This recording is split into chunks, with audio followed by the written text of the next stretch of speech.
আমরা যখন হজে যাই, প্রথম হজ আমাদের একটি স্বপ্ন।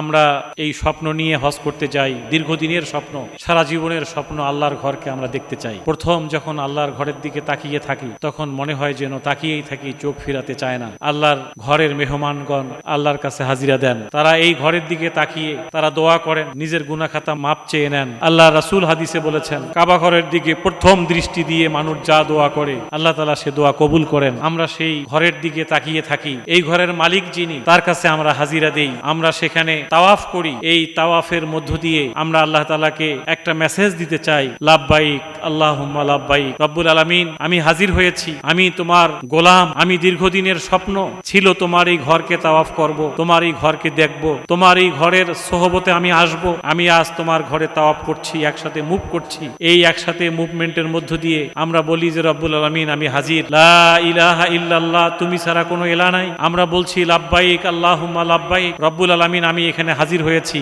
লা শারীকা লাকা লাব্বাইক রব্বুল আলামিন, তোমার তো কোনো শরীক নেই। তুমি যে এক, লা শরীক, আইনের দৃষ্টিতে তোমার কোনো শরীকানা নেই, পৃথিবীর ব্যবস্থাপনায় তোমার কোনো শরীকানা নেই। তুমি এক আল্লাহ। আমি তোমার আইন ছাড়া আর কারো আইন মানি না, তোমার হুকুম ছাড়া আর কারো হুকুম মানি না। তোমার হুকুম মানার ক্ষেত্রে আমি আর কাউকে শরীক করি না, তোমার বিধান মানার ক্ষেত্রে আমি আর কাউকে শরীক করি না, তোমার রিজিক পাওয়ার ক্ষেত্রে আমি আর কাউকে শরীক করি না। লা শারীকা লাকা লাব্বাইক ইন্নাল হামদা ওয়ান নি'মাতা লাকা ওয়াল মুলক, একমাত্র সকল প্রশংসা, নিয়ামতের মালিক একমাত্র তোমার, প্রশংসার মালিক একমাত্র তুমি। আসমান জমিনে যা কিছু আছে সবই তোমার রব্বুল আলামিন। লা শারীকা লাক ইন্নাল হামদা ওয়ান নি'মাতা লাকা ওয়াল মুলক, মুলুক এবং মালিকানা, সার্বভৌমত্ব বলতে যেটা বোঝায়, এটার মালিক একমাত্র তুমি। তুমি এই সারা জাহানের মালিক, তুমি আইন দেওয়ার মালিক, তুমি হুকুম দেওয়ার মালিক, তুমি আসমান জমিনের মালিক। আমি তোমার আইন ছাড়া আর কারো আইন মানি না, তোমার আইন মানার ক্ষেত্রে আমি আর কাউকে শিরিক করি না। রব্বুল আলামিন, আমি হাজির হয়েছি। আমি আমার শরীরে মাত্র 2 টুকরা কাপড়, আমার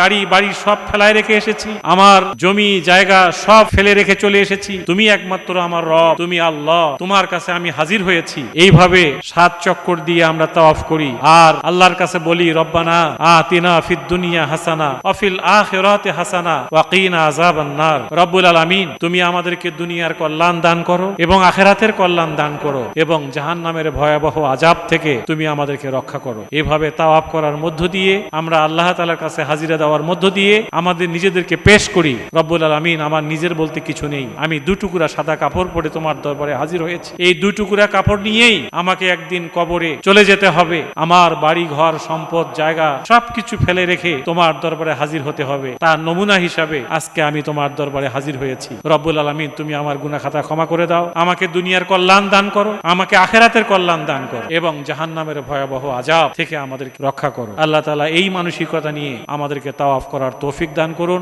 এই মানসিকতা নিয়ে আমাদেরকে তালবিয়া পড়ার তৌফিক দান করুন যে আমি আল্লাহ ছাড়া আর কারো আইন মানি না, আর কারো হুকুম মানি না, আর কারো বিধান মানি না।